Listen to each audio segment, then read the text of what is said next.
What's up, guys? I'm Chad Barnes, and welcome to the channel. Here, it's all about real car talk, from simple fixes to smart driving tips and keeping your ride in top shape. If that sounds good to you, go ahead and give the video a thumbs up. Hit that subscribe button, and make sure you watch all the way through. There's a lot of good stuff coming. Let's get to it. What kind of cars are driven in drifting anyway? We've talked about drifting a lot and in detail, both about the history of drifting and about specific cars of the participants of the Russian Drift series. Basically, the fleet is represented by Japanese cars, Nissan Skyline of different generations, Nissan Silvia, Nissan 200SX, Toyota Mark II, Toyota Supra, Lexus IS and so on.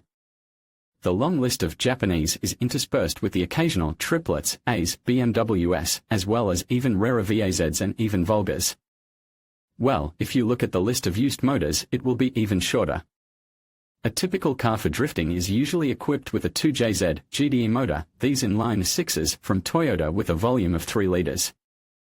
Are reliable and easy to be tuned, and therefore have become a kind of gold standard.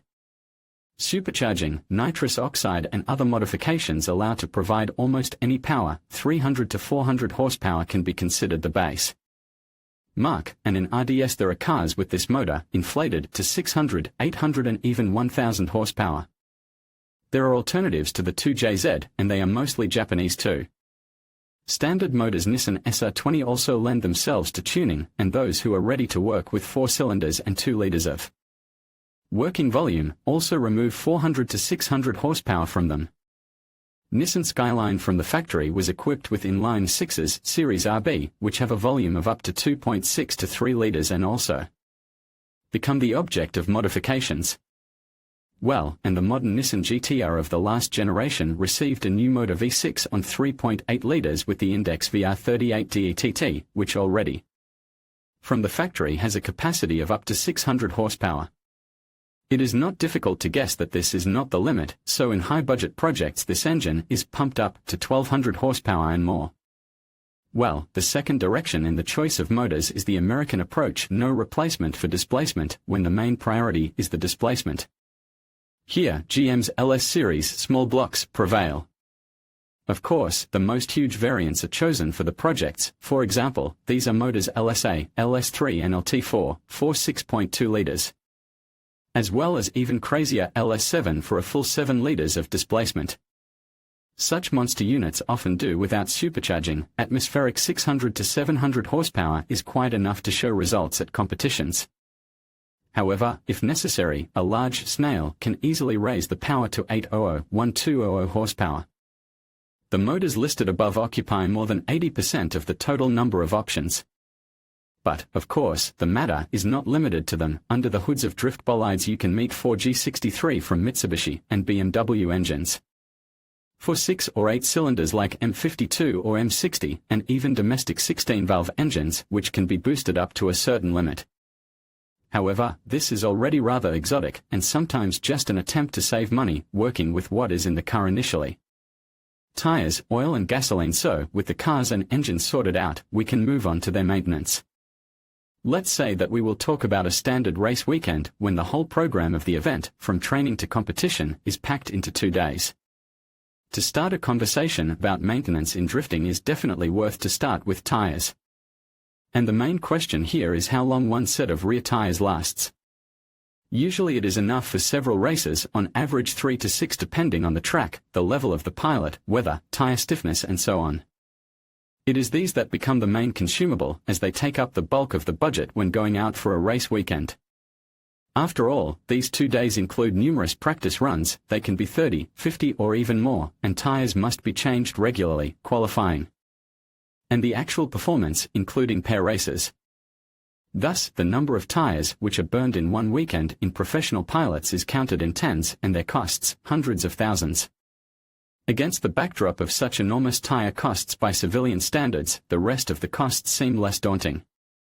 For example, provided there are no breakdowns or accidents, the second largest category of costs is fuel. Here, of course, much depends on specific conditions.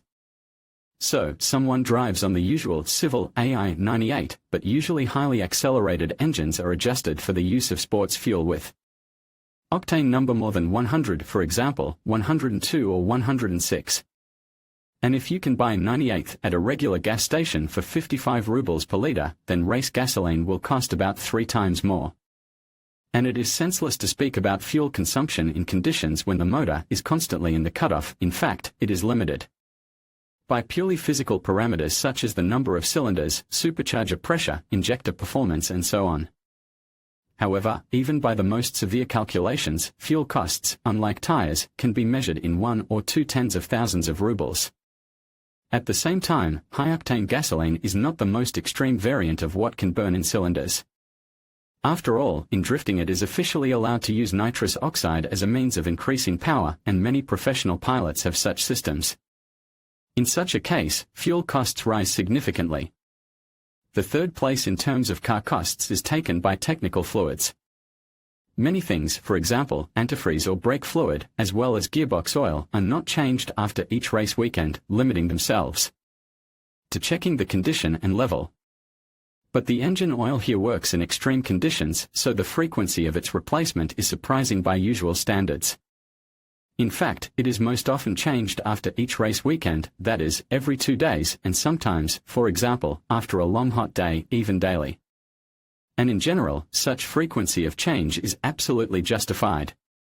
Firstly, the oil is constantly working at the limit of its capabilities in high temperatures, and secondly, it can get fuel, as well as methanol or nitrous oxide, which are used to increase power.